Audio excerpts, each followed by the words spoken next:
melhor remédio contra o preconceito? A resposta é informação.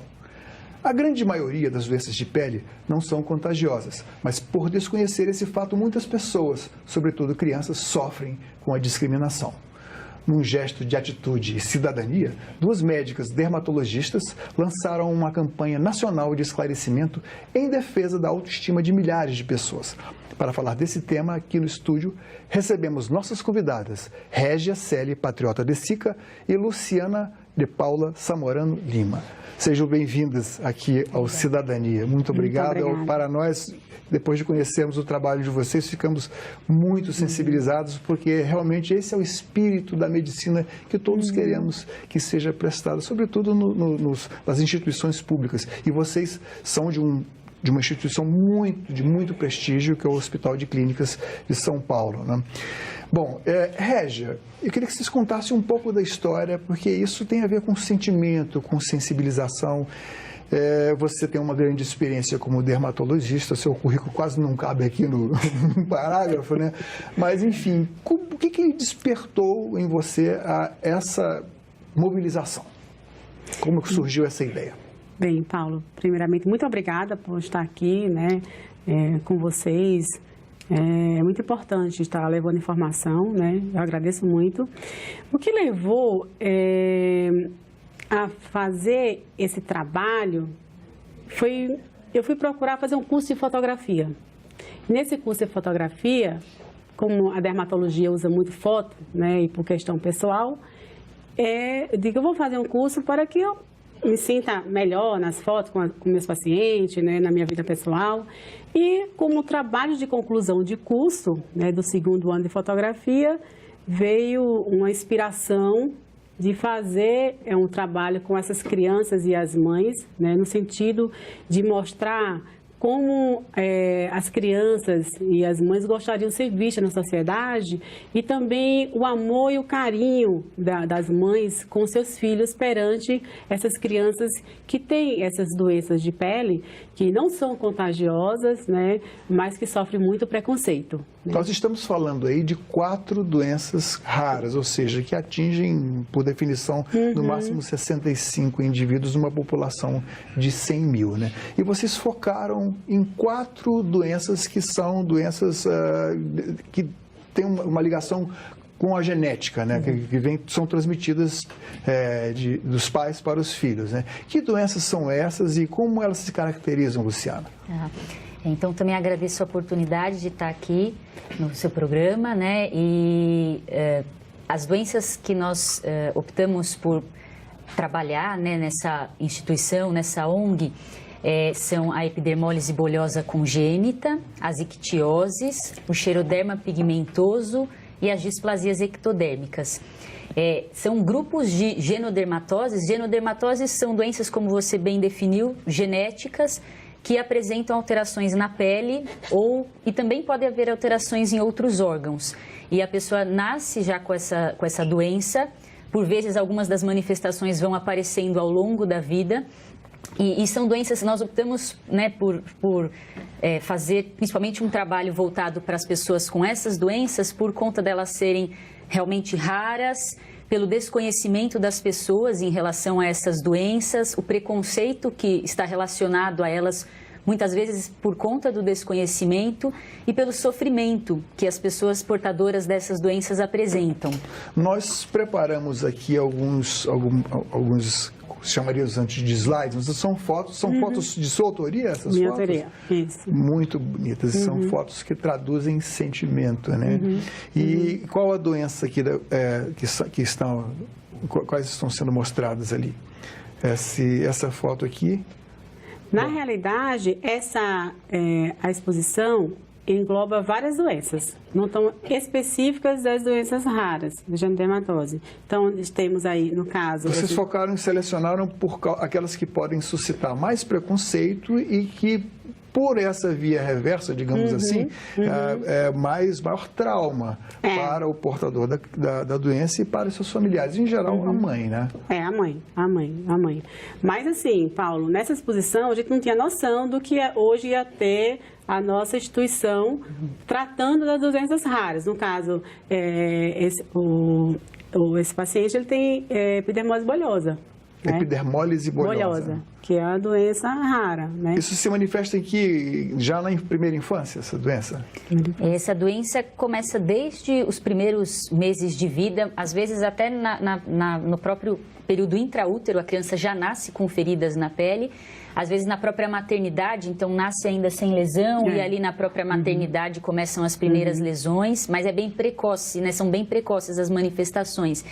E é uma doença que causa muito sofrimento para a família, porque o preconceito começa, como você comentou, dentro de casa, né? Então, primeiro a aceitação da família, daquela criança, daquela doença, né? E o amor superar todas as dificuldades ali de preconceito, de entendimento, de ignorância em relação ao que é. São doenças que não são contagiosas, nenhuma dessas doenças sobre as quais nós comentamos, né? Não tem cura. Não tem cura. Os tratamentos são muito assim de reabilitação, de suporte. Muitas vezes eles precisam de acompanhamento multiprofissional, então, além de médicos, outros profissionais de saúde também, dentistas, fisioterapeutas, nutricionistas. E no caso da epidermólise bolhosa, a doença, o paciente tem muitas feridas na pele, surgem bolhas aos pequenos traumas. Então, aquilo que não causa normalmente bolha nas pessoas, causa nesses pacientes, às vezes um aperto de mão mais apertado, às vezes a forma de segurar a criança pode fazer com que surjam bolhas na pele. Então, isso gera muito sofrimento, dor. O banho é um momento difícil para essas crianças, né? Gera dor. Então, acho que né, as fotografias, esse trabalho inicial, com certeza, comoveu muito a doutora Régia, que daí nos envolveu também em todo esse projeto para que a gente tentasse buscar ajudar essas pessoas. Bom, lá na frente a gente vai mostrar imagens também da iniciativa que vocês estão empreendendo, que é expor essas fotografias nos aeroportos de todo o país. Mas vamos falar também da instituição a qual vocês pertencem, uma organização não governamental. Mas eu suponho o seguinte, que vocês já são de um nível bastante especializado na profissão. Eu imagino como é que é o trajeto dessas pessoas, da mãe, sobretudo a mãe pobre, quando ela descobre que a criança vai para um primeiro atendimento num clínico geral ou num pediatra. Como é que é feito esse encaminhamento? Existe algum risco de haver algum engano no diagnóstico?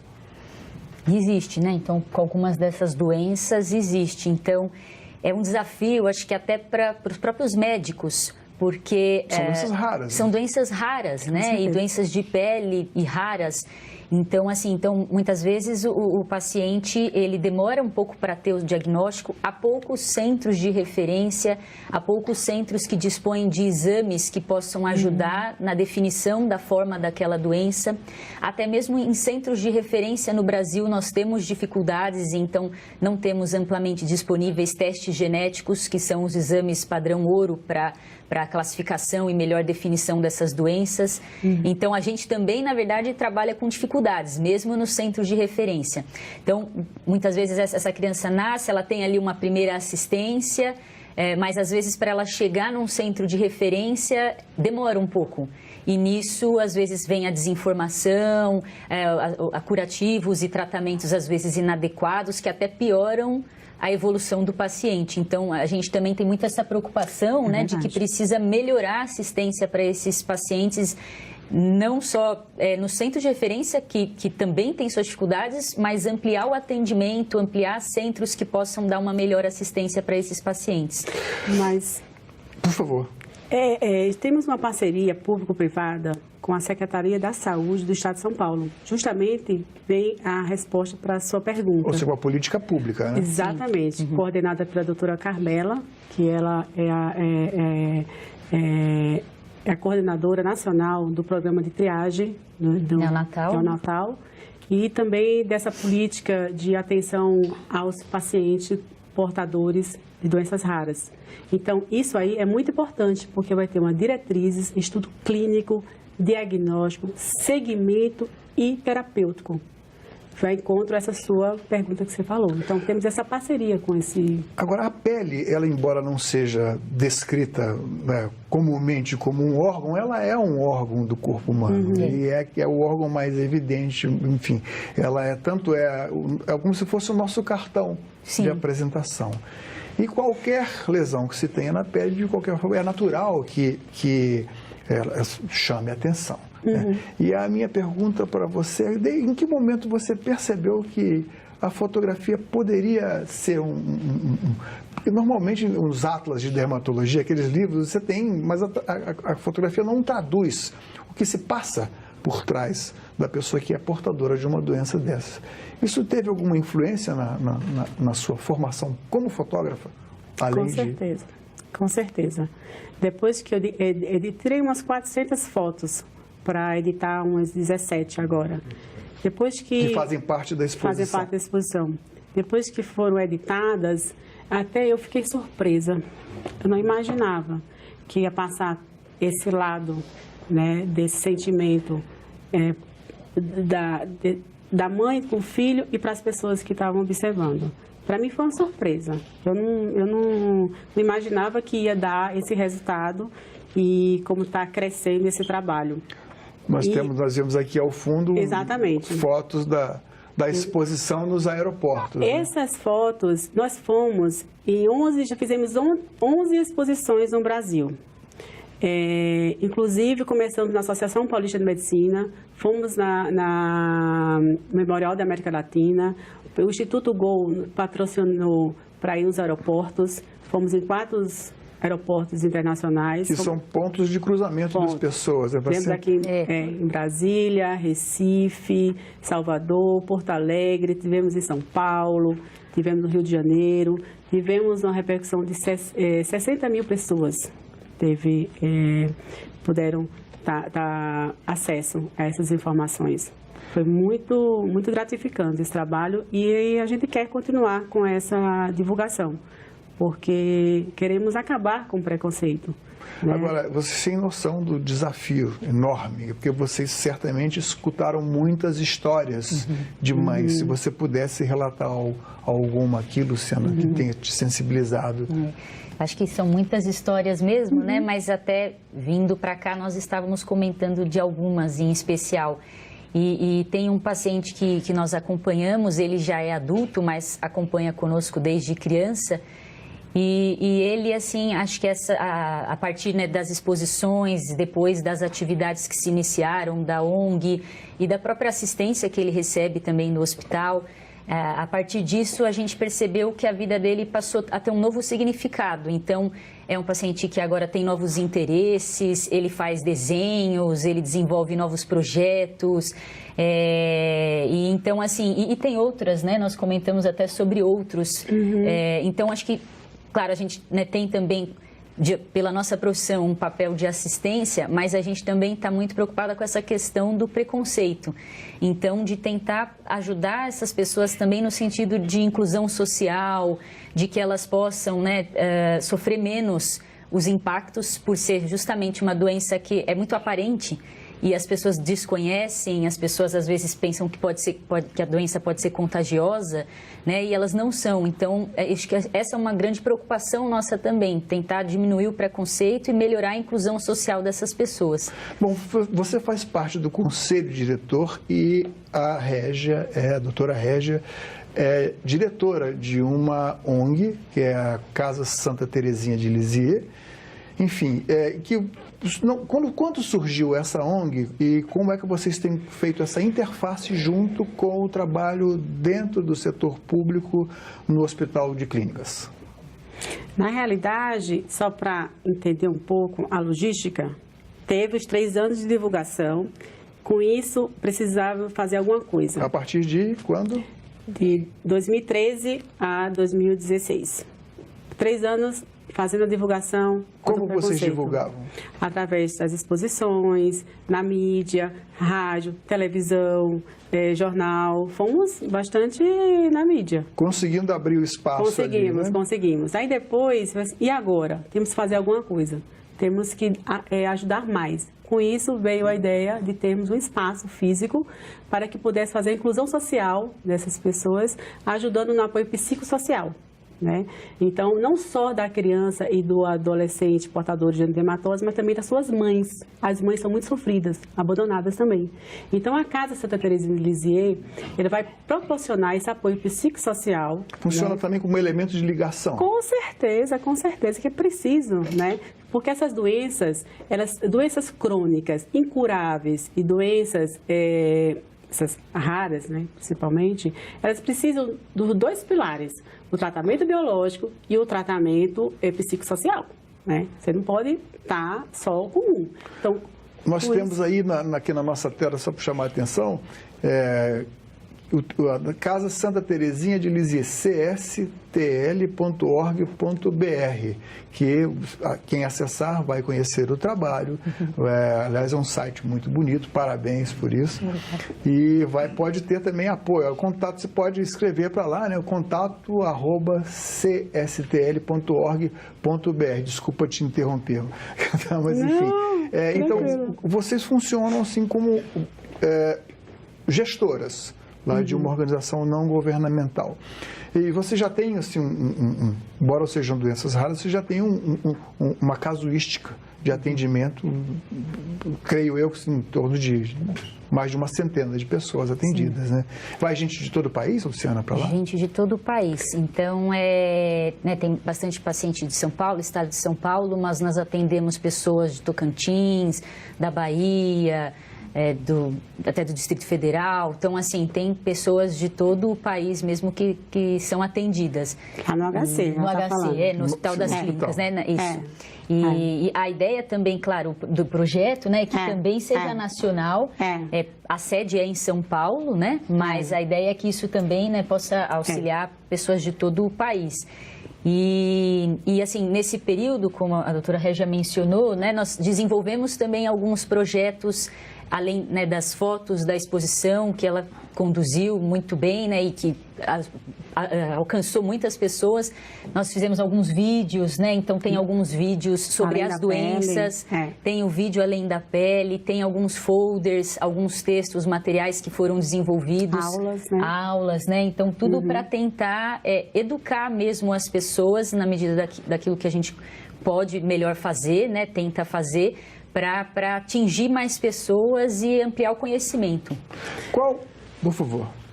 Só para deixar claro, a Casa Santa Teresinha de Lisieux, ela vai ser aberta ainda daqui uns 2 meses, de 1 a 2 meses, tá certo? Nós temos um grande benfeitor, que é o Nizam Guanais, que vai lançar uma campanha. Poxa, o publicitário nesse nível. Exatamente. Ele vai lançar uma campanha em outubro, mais ou menos. Então, assim, vamos montar essa casa, vai montar essa campanha com a televisão, nos rádios, TV. Para quê? Justamente para sensibilizar as pessoas de que esse é o momento de poder ajudar, né, esse grupo de pessoas tão sofridas. Mas o intuito dessa campanha é também de a gente ter um espaço maior, porque nós estamos ainda começando. Nosso intuito, um sonho é maior. Que possa oferecer um maior espaço, também começar com essa parte social, também no futuro assistencial, justamente com essa parceria público-privada, que eu acredito que é a nossa visão, nosso caminho, entendeu?